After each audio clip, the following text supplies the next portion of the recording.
xotirjam bo'lsin. Butun dunyo bo'yicha eng salobatli inson bo'lsin. Alloh bilan doimo bog'lanib tursin. Allohdan bir zum chetda qolmasin. Ana shunda inson haqiqiy mo'min bo'ladi. Haqiqiy zokir bo'ladi. Haqiqiy banda bo'ladi. Bandaligini tushunib yetib, Robbisini robligini anglagan bo'ladi. Ana shu haqiqatdir. Chunki Alloh bandani yaratib qo'yib bor ketaver demagan. Yaratgan ham Alloh, tutib turadigan ham Alloh, har bir harakatidan xabardor ham Alloh, xayolidan nima kechayotganini biladigan ham Alloh. Hammasi Allohning nazari ostida. Bilib turibdi, ko'rib turibdi, hisobini qilib turibdi.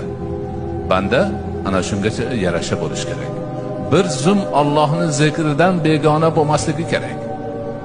Doimiy ravishda Allohning zikri bilan qalbi bog'liq bo'lish kerak.